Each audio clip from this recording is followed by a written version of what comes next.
What is up, wrestling fans? Welcome to another Pay-Per-Viewpoint edition of the Smark Moment Smack Talk podcast. It's time to talk about Clash of Champions 2020 because the latest WWE pay-per-view on the never-ending cycle of pay-per-views just ended a few minutes ago. So myself and Rob here are going to be talking about that. Who's Rob? Well, he's Robert DeFelice. Hey, let's clash, champion. And who is myself? I am Tony Mango. I don't know why You are a champion now. I don't know why I did this introduction this way tonight. It's very stupid, but yeah, that's we're all champions here, even if they're just participation trophies. I should be doing better in the fantasy league. I'm not doing as good as I thought. Stupid Drew. I got some points deducted tonight in some ways. I wasn't a big fan of that. I won some other Yeah. points in some other things, so we'll see how that balances out. But yeah, at least one thing tonight made me go, "Ah, damn it!" Just for my fantasy league. So if you're checking out the fantasy league stuff, you might be interested to find out some more information about that a little bit later on. You can just go on the page on smartgutmoment.com, find out when Callum updates that, track to see where we're all going with that one. Maybe we'll do some kind of like a special Darkcast soon, or I don't know, We something to should. kind of do that. But what we're going to do here is our usual setup. We are going to break down all the matches that happen, all the other segments, and all the fun and interesting things, positive and negative, that happen throughout the night. We invite you to do the same thing in the comment section below. So if you're listening to this on some kind of a platform that has no comment section on it, whether it's Spotify or Amazon Music or whatever it might be, iTunes, Stitcher, or blah, blah, blah. The point is, you should go over to somewhere that does have a spot for you to chime in. The best thing is the page on the website itself, smarkoutmoment.com, or you can send us a tweet at smarkoutmoment or post something on Facebook. Maybe you interacted with the Facebook group, the Megamaniacs, or my preference out of everything, the YouTube channel. And if you're on the video right now, hit the like button. That helps out quite a bit. Subscribe, obviously, if you haven't done that already, and ring that little notification bell. If you really like this video and you want to help us out a little bit and you want us to grow in the future, then hit that applause button. Hit the join button as well to become part of the membership side of YouTube. And if you don't know what that is basically the Patreon for this. So the YouTube side of the Patreon thing, in case you don't really necessarily like Patreon, but you want something similar, it's pretty much exactly the same setup. The Patreon, of course, is patreon.com/smarkoutmoment. And you can find there multiple different tiers, $1 and up. And the $10 give you access to those Darkcasts. So if we do some kind of fantasy league thing coming up soon, then that's where you'll be able to hear it. There's the Pick Your Poison tier, where you could pick something. There's the Mailbag Priority, which is coming up in 2 weeks or 3 weeks. We still haven't fully decided yet, but it's coming up at some point. So if you want to make sure all of your questions get answered, unless there are things like, what's your password to your login accounts and stuff, then take advantage of that too. But by all means, drop a comment below. Tell us your thoughts on this, because we are going to start things off with the kickoff, with the announcement that 2 matches were not happening on the card, and those 2 were Bayley versus Nikki Cross, and the women's tag team title match, Nia Jax and Shayna Baszler against the Riot Squad, which they don't want to call themselves the Riot Squad anymore, but they haven't figured out another name. They're So totally calling them the Riot Squad. What do you mean? They're labeled the Riot Squad on every single YouTube video. no, they don't want to call themselves the Riot Squad anymore. Well, There was something, I forget if it was Liv Morgan or Ruby Riot, said that they want to try to think of another team name, because it doesn't seem right that they are the Riot Squad and it's only 2 of them and there's no Sarah Logan. So we might get some kind of, I don't know, the Rioteers or something like that at some point. It is still a little bit strange that it's a twosome and it's the Riot Squad when it's Riot and Liv. Like, they really should change the name. But that's not something that they took care of tonight, because we don't even know who wasn't supposed to be there for that, because they are not clarifying yet. They actually specifically said those matches aren't happening, and the tag title match will be addressed tomorrow on no, but Raw. they So clarified. they said They who said was that. it? I missed it then. Yeah, they said it was Shayna and Nia. That they couldn't do it. That They were the they're 2 not that medically cleared. Yeah. ah. Well, we also don't know if that's necessarily both of them, or if that's just their cover story. Because look at what happened with Apollo Crews. Not medically cleared to compete, COVID. You got to assume Well, it's part of this whole COVID thing. yeah. Um. Now is a good time to just briefly throw out there that Florida entered a mandatory phase 3 reopening, and we're not even going to find people for not wearing masks anymore. So, Ridiculous. I just want to throw that out there. I'm sad that we didn't get this match, but honestly, it shaved a couple of minutes off the pay-per-view.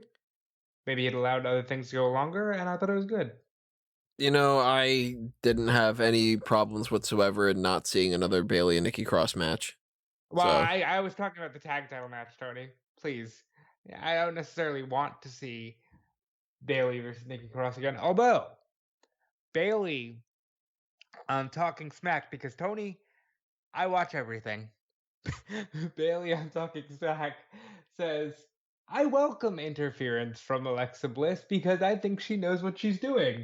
And hey, Alexa, or The Fiend, or whatever you are, you can come and hit me, and I'll keep my title. I appreciated that. Bailey was using some logic on Talking Smack. It's not the same dynamic as Renee and Daniel Bryan, but that show is keeping its good energy, and I dig it.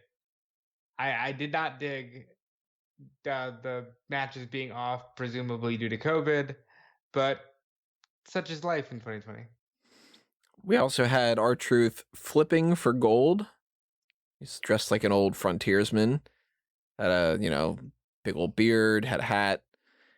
We also had some messed up things when it came to the closed captioning. I had that on by accident. Turns out somebody named Jerry said something during the kickoff, according to the closed captioning. No Jerry a part of that, no Lawler, yet they decided that was Jerry talking at one point. I like the little part where Charlie referred to JBL as a stud muffin, and he said, we got two studs here and a muffin. I like that quite a bit. I like Booker T just being a goof and being like, first of all, shout out to Retribution, T-Bar, I got immunity, and I hope they get you, Charlie. It's like, yeah, I mean, kickoff was kickoff. We ended up switching. Fine though, and they put the right match on the kickoff because of the whole needing more than one women's match on the show. They put the right match at the kickoff, which was the SmackDown Tag Titles. All things considered, yeah. The problem is we've seen the match a bunch of times and nothing interesting happened in it. So the match itself, if you missed it, you didn't miss anything. They said Lucha. They did. I don't know what to say here. Nakamura looked good, better than I think I've seen in the last few months. And Cesaro's always good. And they're awesome. And who knows? Maybe they'll get drafted to Raw and fight another team for 6 months straight. Yeah, we did get the confirmation about when the draft is happening now. It's going to be October 9th, SmackDown, and then the Monday Night Raw that follows that. So does this bother you as much as me that they don't start it on the Monday and finish it on the Friday? A little, but also not necessarily. They did that before last time, so I know. I guess they want to try to give a priority spot to SmackDown to try to make it seem like that's special because it's like the sports-oriented one, even though they're really kind of staying away from that. But what bothers me about it is I don't feel like this is the right time to do it. We got Hell in a Cell coming up just a few weeks after that. I don't think that they can build anything good enough for Hell in a Cell post-draft. They can't. I think that they need to do Hell in a Cell and then do the draft. Because really, like, the draft isn't something that they need the Thunderdome for. But how will the draft feel meaningful if it's not inside Thunderdome? They can make up wherever they end up getting it, The draft is in the draft center anyway, right? Not referring to the last time. It's just, according to the draft center picks of whatever. And so I don't know. I mean, I also am a little bit annoyed that I had some articles that I was writing up and now I got to change a little bit of them. So selfishly, I'm just. You gotta stop doing that, pal. Well, there's things that I needed to write in advance just to kind of save it some time. And there's an article coming up on Bleacher Report next week that's feuds that must happen for the rest of the year. And now the rosters are going to change. So I'm going to have to change some of the wording on those things. But it's interesting. The drafts are always interesting. I'm sure there's going to be some other articles I'm going to be writing up that are going to be like the must pick things and the review of this and, so on and so forth. So stay tuned for that coming up, a week plus from now. But other than that, we kind of followed along the path of a lot of the things that happened on this card that we were expecting. We started off with the Intercontinental Championship match for the for the Intercontinental Championship match for the ladder is about what I was just about to say. Ladder match for the Intercontinental Championship. Great match. Hard to top. Hard. Yeah. This was better than I expected it to be, and I haven't felt that way about most WWE matches lately. This was great. Big fan of Sami Zayn, as I said, bouncing around like he was made out of rubber in some different parts of the match. Huge fan of the handcuff segment. I want to take you back to 2 years ago when Randy Orton screwdriver to Jeff Hardy's ear. Sami Zayn one-upped that by handcuffing Jeff Hardy's ear hole to a ladder. What genius work this was. There was lots of really good moments in this that made me think somebody was going to win that they didn't necessarily. But here's one moment that I have to say on the negative. Something definitely was supposed to happen where Styles was supposed to get taken out by Zayn, right? Because there was a good couple of seconds where Styles was just standing there waiting for something to happen. And it seemed like it was just Zayn didn't realize that he had started climbing yet or so. It could be. Not the biggest botch of the night, by far. Not by far, but I think that I liked a lot of the timing with this stuff. We saw Sami Zayn push a ladder over at the right time, so it knocked Jeff off the ladder as well as ricocheted and hit an incoming AJ Styles. I thought that was cool. Jeff Hardy gave us peak Jeff Hardy in front of nobody, and it kind of hurts my feelings.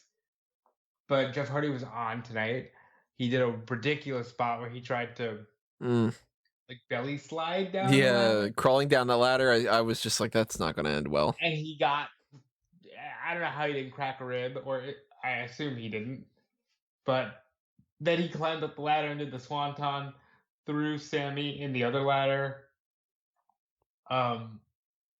Great match. Did not do the finish I thought they would, where I said that Sami would just kind of fall with the titles, or the titles would fall onto Sami. But Sami handcuffed AJ to the ladder after handcuffing himself to AJ so AJ couldn't climb without dragging the dead weight of Sami Zayn. Yeah. And then he had the key in his mouth. Genius. Really genius stuff. I'm looking forward to seeing Sami fight some new people. Maybe he fights Big E eventually. Matt Riddle. I assume there's more baby faces on SmackDown. I can't think of them right now. I tell you what, he better not drop that title to Matt Riddle because I just got rid of him for the champion of the fantasy league, and now I lost my champion with Matt Hardy losing. Jeff Hardy. Matt Hardy's Jeff Hardy, yeah, not Matt Hardy. But yeah, Sami Zayn won, and I just picked up Sami Zayn, so yay me for the fantasy league. Definitely not negative points now, and we'll see what happens. So yeah, great match. I'm curious to see where they go going forward with this. I'm hoping that it's not just reverting to the status quo with Sami Zayn. I hope that they actually have like a plan in place.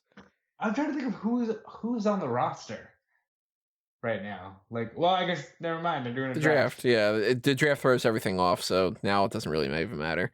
But if they don't plan the draft, then who knows? I mean, we could see Ricochet versus Sami Zayn. We could see all the same people. It's still just Daniel Bryan again, maybe. I don't know. I would like a Ricochet match with Sami Zayn. I would like Ali should just go back to SmackDown that he never got drafted away from. Yeah, a lot of those types of guys. Then we had the 24/7 championship. Well, not really a match, but kind of. Drew Gulak won the title. Later on in the night, R-Truth won it back. So, hey, the title was defended. R-Truth won it back by saying what, Tony? He hit him with the pan and then said, "You should have had a V8," and ran off with the title. Yeah, it's R-Truth. Amazing. Maybe it's the V8 championship now. That's a sponsorship. There you go. Get some money if Tomato juice. Never had it, never want to. I assume Never want to either. tastes awful, but hey, maybe you're a V8 sponsor, and if you want to prove me wrong, sponsor the show. Donate to the Patreon. Let's go to the Raw Women's Championship match. That was Asuka against Zelina Vega, and credit where it's due, this was a better match than I thought that it was going to be. Zelina Vega put up more of a fight than I anticipated. She looked stronger, and then they followed this up with a whole situation where Asuka was kind of given some clout to Vega. Vega decided to bow to Asuka, and then when Asuka bowed back, she kicked her. Good little heat moment. I liked it. I would like to see her win the title, which is something I didn't think I wanted. I'm a fan of Zelina Vega, so if she gets more ring time and she starts actually getting some credibility, then hey, that's awesome. But even if it's not the case, even if she just had this is probably her best match that she's had, I think. Well, at least in WWE. I think that's totally fair. The thumbs up on that one. Can't say too many thumbs up about the United States Championship match, though, because this followed suit with a lot of the other things. It just was another rematch, so I barely paid attention to it, to perfectly be honest. Yeah. Yeah, I did not see a lot of this match. So I know Lashley won, as he should have. I don't want to see Apollo Crews fight them anymore. No, they have to move in the draft. Somebody has to move somewhere. It can't just be the same stuff all over again. Here's the thing, though. I don't want to. I said it again. God damn it. I don't want to see Apollo go to SmackDown and fight Sami Zayn for 6 months. I want to stop seeing this mundane. Well, they're on TV, so it means that's good. I want to see people being used. As we're going to talk about later on, Jey Uso has proven that at any given point in time, you can creatively deliver with anybody on the roster. Yeah, if your job is to be creative and to write things, and you decide that you don't want to write anything and or be creative, then what are you getting paid for? If you do your job and you have, of course, the ability to do your job, you don't have anybody like throwing your script out, then you can pull it off. There's some good stuff that's on this pay-per-view, and then there's some other things where it's just flat out that just the copy and paste type thing we talk about. Same thing applied to the Raw Tag Team Championship match. We talked about this, ad nauseum, so we don't need to get too much into it, but Angel Garza and Andrade against the Street Profits, the same thing again. Now, the only difference, this time, Garza gets injured. So, there's no confirmation about this yet, as far as I'm aware. I haven't seen... Sorry, I shouldn't laugh at that, but... Oh, I mean, it's obviously it's a bad situation. It sucks that he got injured, but it's a funny scenario because it's kind of like my first thing that I thought it was, oh, come on, they're going to do this as like the kick out so that way they can have another match. Well, first I was mad at the ref because it just looked awful. Like, he so clearly kicked out. But once I saw Garza hurt, it sucks, man.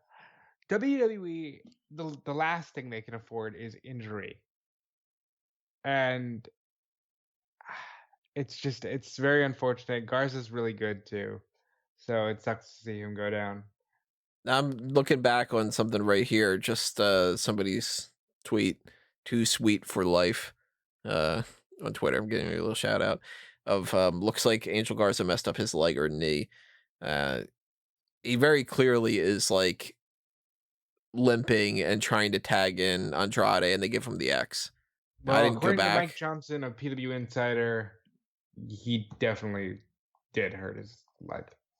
But did you see how fucked that Spanish Fly was? That's what he did it on. I don't know if you were paying attention because you're probably brain dead. I was checked out. I wasn't paying too much attention at that point. Yeah, dude, watch the Spanish Fly. I'll send you a link real quick. It does not look right. Like, I'm gonna send you a link on Skype here. This it just does not look right.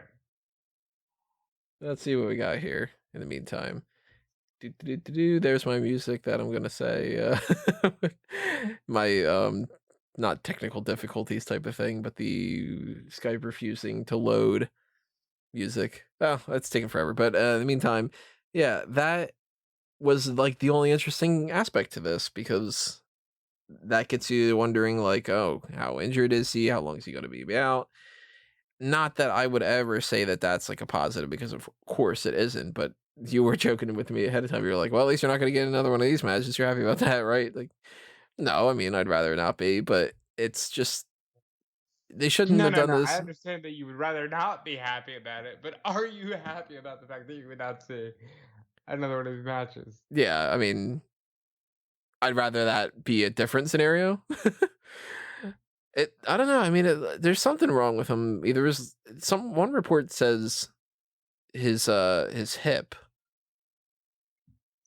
So maybe there's something to do with that. I mean, he goes for a knee strike and he's holding his leg up.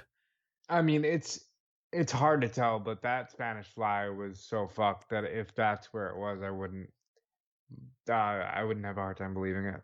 Oh, the one right underneath this that you sent me, somebody's got a shot and it says smacked Where his he face falls right on hard. his face, yeah. So, I mean, But he definitely looks concussion, like if you quad, see after he hits him with the knee, he's just like holding up the leg, like there's something wrong there. something's up no matter what. We don't know what yet. We'll figure that out, of course, when they start announcing things. But that was another down point. Let's watch a match we've seen 1,000 times, and then somebody who's talented gets injured. Nothing positive comes out of this. Yeah, I can't disagree with you. We need something new for the Street Profits because they got nothing right now. Then we had the SmackDown Women's Championship match. Not really, but we did. Where the original match, of course, the Nikki Cross match, not going to happen. So Bayley cut a promo saying that she had an open challenge and that nobody was coming out to answer it. But then Asuka came out, and I had 3 reactions very quickly. One was, oh, it's good that they're actually doing a match. Then I went, yeah, it's not going to matter. And then I went, well, it's better than nothing. I kind of went like up and down and up, whatever. And then, of course, when the match happens, it's like 2 minutes long and then it's in a DQ. And I'm like, all right, well, then it didn't even matter. Yeah, here's the damn it. I will not say it again. Here's the thing. Oh, do you not have any other women? Where are the other women? Where I guess Naomi just had surgery. Right. Tamina's there, right? No, I mean, You not that I got would have really cared about watching the Tamina Bailey match but I again, don't care. anything, It's but like you have a roster of dozens and dozens of people. How do the same 5 people always end up fighting each other? I mean, ideally, depending on the scenarios and who's available and whatever, I was hoping that they would have had something like Bailey does this open challenge thing, and it's somebody like Casey Rhea Ripley. Catanzaro Yeah. or or Rhea Ripley or whatever, like just somebody different, just for the sake of it, just to kind of give somebody a spot. Maybe not Rhea Ripley, because then she would have had to lose the match, or well, they probably would have done the DQ No, thing. they could have done that But fair thing. like just something to make me go, okay, cool. Like maybe that person was gonna win this or something.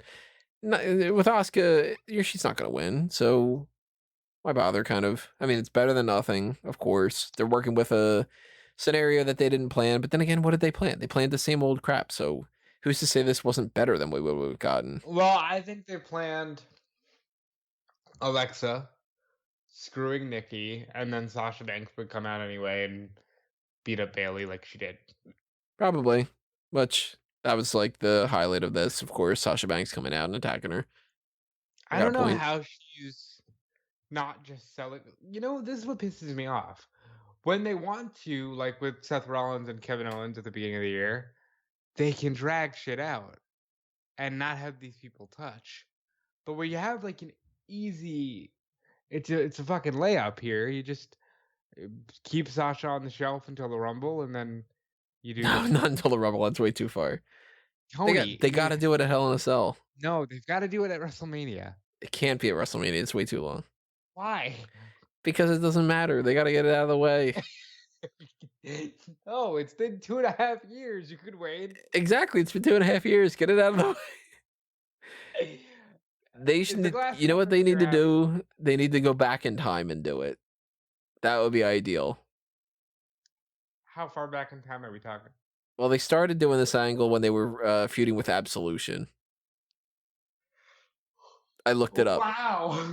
I looked it up the other day. It was that they started teasing that there may be some kind of a problem between the two when Paige and Mandy Rose and Sonya Deville came out and started attacking them. And 2/3 of that trio are no longer with the company, or no longer wrestling in the company. Yeah, and Mandy Rose is on Raw without being on Raw. So I'll die if she gets traded back to SmackDown in the draft. that was I think it was November or December, might have been October of 2017. So there you go. It's only been 3 years. So we're going on 3.5 years. 3 years almost of them being like, they might feud. Just kidding, but not really. Tune in next week. 3 years. So yeah, not 3.5 years now. Even if they had WrestleMania in my backyard, if they did that match at WrestleMania, I don't think I'd go. Then again, who knows what the whole COVID situation is gonna be? Maybe they have to do it in my backyard. I just don't want to see that Hell in a Cell. Like, I think too soon. Let's see what we had after this. Actually, we had plugs. Why not? Merchandise shops, TeePublic and Redbubble. Check them out. Check out the merchandise. Check out the options, all the designs, all the things you can slap those designs on. Go to Redbubble and TeePublic for Smark Out Moment, Fanboys Anonymous, and a mango teas. Used to say a mango tree at the end of these now. Wait, hold on. Was that before or after the Hell in a Cell commercial? When did this commercial air? What commercial? I don't remember this commercial. For the merchandise shops? Yes. Well, if it should have been anywhere, it should have been all throughout the night. That would have been the ideal scenario. Just every couple of minutes they go, remember everybody, you should... That'd be great. Remember, give money to Tony Mango. Right, and then everybody goes, who the fuck's Tony Mango? They go, some chode. But yeah, check them out. Check out fanboysanonymous.com as well while you're at it. I mentioned that is one of the other shops that we've got. So you might be wondering, what is Fanboys Anonymous? Well, sister website here where we talk about all the things that are not on the pro wrestling spectrum, unless we're talking about the crossover things like the Suicide Squad spinoff that's going to happen with John Cena. But anything movie, TV show, video game, comic book, etc. related, you will find over on fanboysanonymous.com. So show some love over to that. Subscribe to that podcast and the YouTube channel, and so on and so forth. Let's talk about the semi-main event, main event B, whatever you want to call it. The ambulance match for the WWE Championship. Not the championship match for the ladder, nor the championship match for the ambulance. Not going to make that mistake. We had a couple different things in this that I thought were really interesting for a very good match. This was so much better than I ever could have expected it to be. I liked the Big Show interference, followed by the Christian interference, followed by the HBK interference, followed by eventually when Randy Orton loses, it's Ric Flair driving the ambulance. Yeah, and let's just go ahead and spoil the whole thing. He loses because Drew kicked him in the head. The only issue I had with this was, all right, when Edge comes back, I want to see him do something else. Because Randy got his comeuppance. Well, he got his comeuppance for everybody that could do it. Edge is still in the mix. I'll run through this real quick. I thought the Big Show interference was weird. Yeah. But it made sense afterward, though. Yeah, but as soon as I saw Big Show, I said, oh, we're getting everybody. See, I didn't. We're not going to do Big Show? What the fuck? The first thing I thought was, well, that's really weird that this member of Retribution is just by himself. Yeah, and then I thought, what's up with that lack of a beard? Because I'm just not used to seeing Big Show without a beard anymore. Yeah, he's got the King Kong Bundy look back. Very much King Kong Bundy. And then afterward, I started thinking, why did he just leave? Like, why didn't he stick around and keep attacking him? It's an ODQ match. He can do it. And just the two of them could beat the crap out of him. But once Christian popped up, then it became, okay, he's running the gauntlet. And they're just leave after you do your little spot kind of thing, which still doesn't make a whole lot of sense. But at the same time, I was okay with it. Fun fact. It's the first time Christian's gotten physical in 6 years. He didn't do anything in the Orton thing? He didn't do anything. Ric Flair punched him in the dick, and then he got kicked. Well, that's physical. But like he got yeah, he actually like did stuff, yeah. I like seeing that. It gave me hope. I liked McIntyre Claymore kicking the ambulance door off. I like that. Yeah, that was good. Like the windshield spot. The cheeky medical steel chair with the little fucking cross on it. I thought that was kind of funny. Maybe it's part of that Wreckin' Slambulance set or something. That's gotta be what it is. Or like get the kids to buy that, because I always wanted those little weapons when I was a kid. I always wanted the championship belts. I always wanted those things. So no, but we're not talking about the awesome Jack specific bone crunchers, though. If we were, it'd be a totally different thing. Which we did talk about them before on a Darkcast. So again, go ahead and check out the Patreon. I forget if it was like episode like 3 or something like that. It's one of the early ones. All right, so no, the Slambulance just comes with a stretcher and breakable panels. Didn't see the whole like stretcher thing come into play like that. So it did establish that you will kick the door off, though. So good marketing. That's the wrecking part. So I like this match a lot. Big fan of it. Shawn Surprised. Michaels. That was fun. Yeah, HBK is always good. I started to think that Orton would win the title at one point, and I'm like, oh god, I'm gonna lose so many fantasy league points. But I got pissed off about that. McIntyre retains, which I'm happy about, and I'm happy that I'm wrong about the Retribution interference, because even though I thought that was like a guarantee, I'm fine with being wrong. You know, if they give Drew McIntyre a definitive win. And now the fact that we know that the draft is happening, we don't need to do Orton versus McIntyre in Hell in a Cell. We can try to figure out something else. Granted, I don't like the fact that this is a third pay-per-view with no Retribution. No, I don't like that either. But I don't like Retribution, so who cares? You know? I'm a little bit annoyed that I didn't get some appearance points by Mace, though. Yeah, you and Wago picked up Mace and T-Bar, and I just didn't understand. I would have picked up T-Bar. And if anything would have gone wrong with my fantasy league, I would have blamed it on T-Bar. That's how it would have worked. Big fan of that match, though. Even bigger fan, to some extent, of the Universal Championship match, the main event. Different ways. Like, the one match is better than the other one because it's more fun to watch. The other one's more on the spectrum of storytelling positive. So, I mean, they're both had storytelling stuff. They're both really good, solid main event matches. But I really liked how, with the Roman Reigns and Jey Uso match, Jey Uso put up a big fight, and Roman Reigns didn't look bad in allowing him to take like some punishment and to dish it back and everything. But by the end of it, you knew Roman Reigns is like a monster. But Jey Uso, so good. Jey Uso kept his dignity. You know? Like, they did this whole long thing where he's like, how are you going to be the tribal chief if you can't stay on the island? I loved that trash talk. As stories go, this is one of the best WWE main roster stories told in maybe 5 years. I'm talking straight up 2 main roster guys main eventing a show. This was such a good story. Roman Reigns and Jey Uso, you know, they start off slow, and at first they started off so slow that I'm beginning to think, is he just gonna lay down? And then when they get into it, and it's so clear that Roman's got the better of him.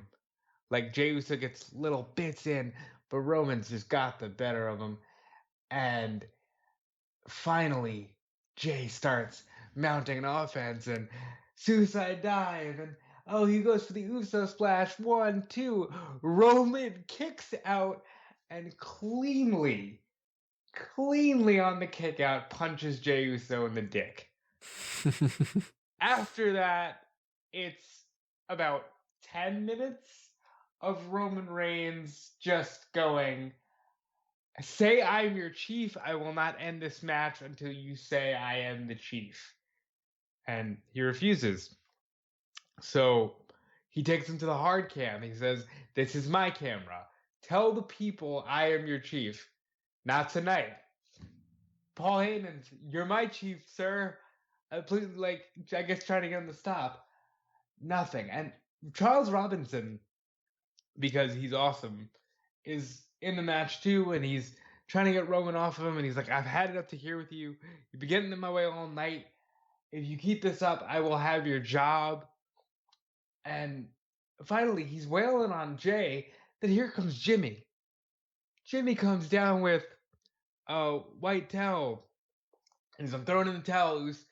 And he's like, oh, you got nothing to prove to this fool. I'm throwing it in. And Jey Uso just goes, don't throw that shit in. Don't do it. Nothing. And he finally just, Roman beats the shit out of Jay, where Jimmy throws in the towel and jumps on top of his brother to save him from the beating. And it's over, and there's just silence. And Jimmy goes, you're the chief. Is that what you want? Just leave him alone. Was that not like everything you want from a main event of WWE? Yeah, like that goes to show you, between that and the Randy Orton stuff that we've been seeing this year, and a couple other things sprinkled it here and there, they have it in them to tell some quality stories. Obviously, it's like soap opera, it's, melodrama, it's whatever, but that's pro wrestling. It's not going to be Oscar caliber type stuff, but this is like, compared to some of the other stuff we're getting, this is Oscar caliber WWE stuff, And if you can get that stuff going, and if you can get some, Orton as the legend killer stuff, and you can get the idea of building McIntyre up to beat Brock Lesnar at WrestleMania the way that things were going at the beginning of the year, then you can do a better job with everything else. They just clearly don't want to put in the effort for it. And it's almost like the type of thing that they're shooting themselves in the foot, because they're showing that they can do it. It's just a lack of effort. I want to remind the people, this is Jey Uso, who was not even the representative of the Usos, chosen for the ladder match at WrestleMania, who last time he was on TV before Roman Reigns, he was hosting a sing-off, which only facilitated Lacey Evans turning heel because Naomi sung Dusty Rhodes' theme song better. And now I'm like, this motherfucker is a bona fide star. Is this not everything you want? Like, this was flawless. I have zero complaints about this entire experience. Roman is a monster. The only issue I have now is he has to lose to The Rock. I don't know about necessarily The Rock, but if they could do Roman versus The Rock at WrestleMania, that would be the best possible match they could do. But I would say that he beats The Rock. Who else beats him? Who else beats the tribal chief other than, the guy who's like, yeah, I'm the actual chief, bitch. Yeah. Clearly, this sets up Manu to. Yes, Manu and Sim Snuka will come back too, even though he's not Samoan. He's on an island somewhere. Ideally, if this goes the way that I'm hoping it goes, Roman Reigns keeps this thing going. It's still entertaining. It's still, getting better and better and better. He beats The Rock at WrestleMania in Hollywood in front of an actual crowd, because obviously I want COVID to end like immediately. And he keeps it well into the next year at the very least. Like, let's set up whole new challengers. Let's get to the point where like an Austin Theory type can beat him or something. I think I'd like that. That's That's good. Good long-term storytelling. I don't think they have it in them, No, they don't. but I love me some heel Roman. You know, hire Lance Anoa'i already and let Roman beat the shit out of him. Like, hire whatever Samoan you got. Sean Maluda, isn't he Samoan somewhere? I To think hire him, he recently popped up for AEW, didn't he? let Roman beat the fuck out of all the Samoans, is what I'm saying. And then whoever hire Jacob Fatu from MLW and let Jacob beat Roman. Like, I am so in on this tribal chief thing that the only way they could screw it up in my mind is Brock Lesnar beats Roman Reigns, because of course he does. Or Goldberg. Like, if this goes to a part-timer that isn't The Rock, I'm pissed. Have But him this go on an episode of Survivor and beat everybody, including Jeff Probst. The tribal chief has spoken. and Ed Survivor forever doing the world a favor. It's like 40 seasons at this point or so. Yeah, too many. I watched like the first like 5 or something. I think the last one I remember is like the caveman guy. But that's a different story for the other day. Big fan of this though. 2 thumbs up. Great way to end the night. By the way, I'll say it. WWE, if you keep doing this, I'll say it every single time. I love shows that end before 10 o'clock. Yeah, It is that only makes it a lot 11:18 easier. and we're done. We're done here. Yeah. That's the show, folks. We're gonna do some plugs and it's over. Yep. Like, great shit. A lot easier to do that than it is when you get the AEW shows and it's like, all right, it's 12:30. Let's start. I just hope they realize that people are not, end of COVID or not, it's gonna be so hard to go back to 7-hour events. It would have to be not go back something there. like a WrestleMania that would be worth it. And it would have to be a really good WrestleMania. Yeah. Not the do it for the sake of pumping out more content stuff. This was one of those cases, but at the same time, even though we had some matches that were just for the sake of having content, we had some really good quality things too. The ladder match, the Universal title match, the ambulance match. Those 3 things, if you missed anything, go back and check them out. The rest of the card, I don't think you need to check it out. Yeah. I would say watch this Roman Reigns match. If you're not feeling anything in wrestling right now, stay up to date with Roman Reigns on YouTube.